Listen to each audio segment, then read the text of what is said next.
सल्लल्लाहु अलैहि वसल्लम। अज़ीज़ान मोहतरम, शोबुल ईमान लिल-बहक़ी की एक रिवायत आपके सामने पेश कर रहा हूँ, बड़ी प्यारी रिवायत है। हज़रत अब्दुल्लाह बिन उमर रज़ियल्लाहु तआला अन्हुमा से रिवायत है कि हमारे और आपके आका सल्लल्लाहु तआला अलैहि वसल्लम ने इरशाद फरमाया, ये जो रमज़ान है इसकी फजीलत ये है कि इस रमज़ान की वजह से जन्नत को पूरे साल सजाया जाता है। अज़ीज़ान मोहतरम, इस रमज़ान की आमद में, इस रमज़ान की आमद में पूरे साल जन्नत को सजाया जाता है। अब जैसे रमज़ान जैसे पूरा हो जाएगा, रमज़ान ख़त्म हो जाएगा, उसके बाद फिर ईद के बाद से फिर जन्नत को सजाया जाएगा। और जब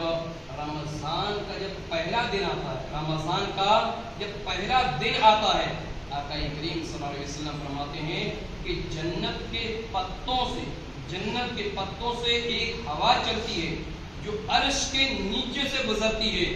तो हुरे ये कहती हैं, ऐ हमारे पालनहार, ऐ हमारे परवरदिगार, हमारे लिए तू उनको शौहर बना जिनसे हमारी आंखें ठंडी हों और हमारी उनसे आंखें ठंडी हों।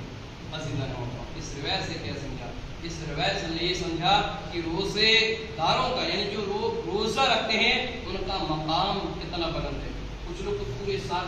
कुछ लोग क्या सभी लोग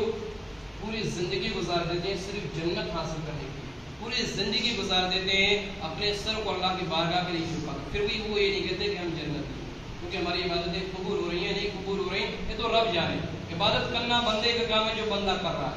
लेकिन अंदाजा करो कि जो आदमी रोजा रख रहा है जन्नत की हो रही है, इसके लिए क्या करेंगे कि अल्लाह इसको हमारे लिए तू शौहर बना दे, इसको हमारे लिए तू शौहर बना दे। अज़ीज़ान मोहतरम, कितनी बड़ी प्यारी रिवायत है। इससे एक रोजेदार का भी मकाम क्या होता है। इसके अलावा बुखारी और मुस्लिम दोनों के अंदर एक रिवायत मिलती है, और रिवायत ये है कि हज़रत अबू हुरैरा रज़ियल्लाहु अन्हु से रिवायत है, प्यारे आका सल्लल्लाहु अलैहि वसल्लम ने फरमाया कि जब रमज़ान आता है, जब रमज़ान का महीना आता है तो रब ताला आसमान के दरवाजों खोल देता है। एक रिवायत के अंदर ये आता है कि जन्नत के दरवाजे खोल दिए जाते हैं, एक रिवायत ये भी मिलती है कि रहमत के दरवाजे खोल दिए जाते हैं। आका करीम फरमाते हैं तो इसी रमज़ान में जहन्नम के दरवाजे, दोज़ख के दरवाजों को बंद कर दिया जाता है। इसके अलावा मुस्तफा करीम सल्लल्लाहु अलैहि वसल्लम फरमाते हैं इसी रमज़ान में जो शयातीन होते हैं, शयातीन चाहे वो जिन की सूरत में हो या शैतान की सूरत में, इनको कैद कर दिया जाता है, इनको जंजीरों में जकड़ दिया जाता है कि कहीं कहीं हमारे बंदों को कोई परेशान न कर सके। अज़ीज़ान मोहतरम, इसीलिए रिवायत मिलती है, और ये रिवायत तफसीर नईमी के अंदर रिवायत मिलती है, और वह रिवायत ये हुज़ूर अलैहिस्सलाम ने फरमाया कि अगर कोई बंदा मोमिन इसी रमज़ान में अगर कोई बंदा मोमिन अगर इस दुनिया से चला जाए, इस दुनिया से इंतकाल कर जाए, तो आप ये समझ लीजिए कि उससे कब्र के सवाल जवाब नहीं हो। मतलब कब्र के सवाल जवाब कितने खतरनाक है। हुज़ूर अलैहिस्सलाम फरमाते हैं कि अगर कोई बंदा मोमिन अगर इस कब्र के सवाल जवाब से बच गया, कब्र के सवाल जवाब से बच गया, वो ये समझ लीजिए आगे का रास्ता उसके लिए आसान। लेकिन मुस्तफा करीम फरमाते हैं बस यही रास्ता मुश्किल है, कब्र ही का मामला मुश्किल है। और इस रमज़ान का मामला क्या है कि इस रमज़ान से अगर कोई रुखसत हो जाए, चला जाए इस महीने में, तो फरमाते हैं कि कब्र के सवाल जवाब उससे नहीं होगी। इससे अभी अंदाजा लग सकता है कि इस महीने में की बरकतें कितनी हैं। अज़ीज़ान मोहतरम, इस महीने की बरकत तो इसमें तफसीर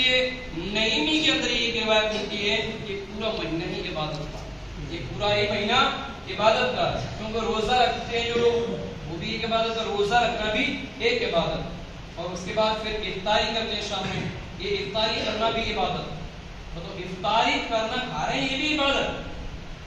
रोजा रखना तो इबादत है, ये जो खा रहे हैं इफ्तारी जो कर रहे हैं ये भी इबादत। फिर आका करीम सल्लल्लाहु अलैहि वसल्लम फरमाते हैं कि जो तरावी पढ़ेंगे, तरावी ये भी इबादत, तरावी भी इबादत। अब देखिए इससे बड़ी और फजीलत क्या है, हुजूर फरमाते हैं उस तरावी की वजह सोते हैं ना, सोते ये भी इबादत, सोना भी एक इबादत, इसलिए कि वो इसलिए सो रहा है कि सुबह मुझे फिर रोजा रखना है, सुबह मुझे फिर रोजा रखना है। अज़ीज़ान मोहतरम, یہ تمام چیزیں تفسیر نعیمی کے اندر ملتی ہیں. اس سے بھی رمضان کی فضیلت آپ اندازہ لگا سکتے ہیں کہ رمضان کا مقام کیا ہوا, رمضان کا درجہ کیا ہوا. اس کے علاوہ ایک روایت میں آپ کے سامنے اور پیش کر رہا ہوں, اس کو بھی بڑے غور سے سنیں گے. عزیزان محترم, یہ روایت ابن خزیمہ کے اندر بھی ملتی ہے, اس کے علاوہ ابن حبان کے اندر بھی ملتی ہے, اس کے علاوہ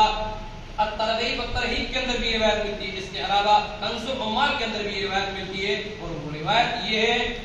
کہ ایک شخص نے آقا کریم صلی اللہ علیہ وسلم کے بارگاہ بے کس پناہ میں عرض کیا, یا رسول اللہ علیہ الصلوۃ والسلام, اگر میں اس بات کی گواہی دوں کہ اللہ کے سوا کوئی معبود نہیں, اللہ کے سوا کوئی عبادت کے لائق نہیں, اور محمد صلی اللہ علیہ وسلم اسی اللہ کے رسول ہیں, اس کے بندے ہیں, اور یا رسول اللہ آگے میں یہ کروں کہ میں نمازیں بھی پڑھوں, یا رسول اللہ میں زکات بھی ادا کروں, یا رسول اللہ علیہ الصلوۃ والسلام میں حج بھی کروں, یا رسول اللہ علیہ الصلوۃ والسلام, اور اس کے بعد رمضان شریف کے میں روزے بھی رکھوں, اور یا رسول اللہ اور میں تراویح بھی پڑھوں, تو میرا شمار کن لوگوں میں ہوگا؟ میرے اور آپ کے آقا صلی اللہ علیہ وسلم نے ارشاد فرمایا, اگر کوئی تیرے کام کر لیتا ہے تو تیرا شمار صدیقین میں ہوگا, تیرا شمار شہداء میں ہوگا, ان صدیقین میں, ان شہداء میں جن کے بارے میں قرآن کہتا ہے انعم اللہ من النبیین والصدیقین والشہداء والصالحین, کہ نبی انبیاء کی ذات تو وہ ہے جن پر اللہ نے انعام فرمایا ہو, انبیاء کی ذات وہ ہے جن پر اللہ نے انعام فرمایا ہو, اور صدیقین اور شہداء کی جماعت وہ ہے جن پر اللہ نے خاص اپنا فضل فرمایا. عزیزان محترم, اگر کوئی رمضان کے روزے رکھ لے, اس بات کی گواہی تو سبھی دیتے ہیں کہ اللہ کے سوا کوئی معبود نہیں, اور یہ بھی سب مانتے ہیں حضور اللہ کے رسول ہیں, نمازیں بھی پڑھ لے, زکات بھی ادا کر لے, ساتھ میں روزے بھی رکھ لے, اور تراویح بھی پڑھ لے, تو یہ سمجھیے اس کا مقام کن لوگوں میں ہوگا؟ ان کا شمار صدیقین اور شہداء میں, اور پھر صدیقین اور شہداء میں ہو رہا ہے, تو پھر اس کے تعلق سے پھر قرآن نے کہا کہ اگر یہ صدیقین اور شہداء میں ان کا شمار ہو گیا تو پھر اس میں یہ قرآن کی آیات کے مصداق